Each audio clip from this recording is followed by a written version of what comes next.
हरियाणा चुनाव में कांग्रेस को मिली बुरी हार के बाद से पार्टी बैकफुट पर है। सीएम योगी आदित्यनाथ के खिलाफ एक साथ खड़े हुए सपा प्रमुख अखिलेश यादव और कांग्रेस अध्यक्ष राहुल गांधी अब डगमगाते हुए नजर आने लगे हैं।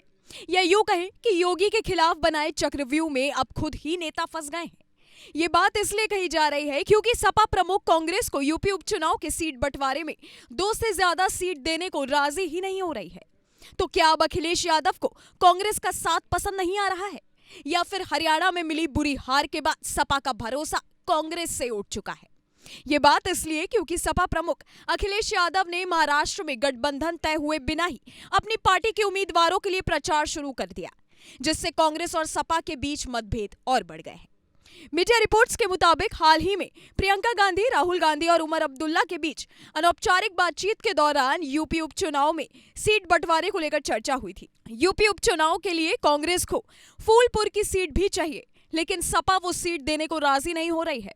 अब देखना होगा कि आने वाले दिनों में कांग्रेस और सपा के बीच ये मुद्दा कैसे सुलझता है और क्या कांग्रेस फूलपुर पर अपनी दावेदारी छोड़ेगी या फिर खुद सपा से ही भिड़ जाएगी।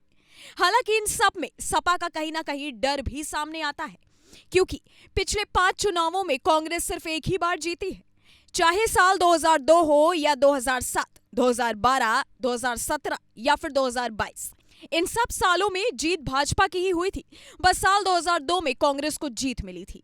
जिस तरह से यूपी में सीएम योगी आदित्यनाथ का कद मजबूत हो रहा है, उन सबको ध्यान में रखते हुए जायज है कि सपा पूरी मजबूती के साथ आगे बढ़ना चाह रही है। बता दें कि कांग्रेस ने यूपी उपचुनाव के लिए उन 5 सीटों का प्रस्ताव केंद्रीय नेतृत्व को भेज दिया था, जिन पर 2022 में सपा नहीं जीत पाई थी। इसमें मीरापुर की भी सीट शामिल है, जहां 2022 में सपा रालोद का गठबंधन था, जो कि बाद में टूट चुका था। रालोद भाजपा के साथ चली गई। इसके अलावा मांझवा, फूलपुर, गाजियाबाद और खैर सीट पर कांग्रेस ने दावेदारी पेश की है। सपा का मानना है कि मीरापुर में सपा गठबंधन की जीत हुई थी। वहीं मंझवा और फूलपुर में न सिर्फ सपा मजबूती के साथ लड़ी, बल्कि कांग्रेस सपा के मुकाबले काफी खराब प्रदर्शन भी कर पाई थी। खबरों के मुताबिक सपा नेताओं का मानना है कि इन दोनों सीट पर वो जीत हासिल कर सकती है। सपा के कई नेताओं ने इन सीटों पर अपनी दावेदारी पेश की। वहीं कांग्रेस ने इन दोनों सीटों पर कार्यकर्ता सम्मेलन पर अपनी ताकत दिखाई, लेकिन समाजवादी पार्टी संतुष्ट नहीं हो पाई। अब ऐसे में सवाल यही है कि क्या सिर्फ योगी आदित्यनाथ को नीचा दिखाने के लिए दोनों पार्टियां साथ तो आईं, लेकिन साथ चल नहीं पा रही हैं, या फिर हरियाणा चुनाव में मिली बुरी हार के बाद से सपा का भरोसा कांग्रेस पर से थोड़ा उठ चुका है। 13 नवंबर को यूपी में वोटिंग होनी है।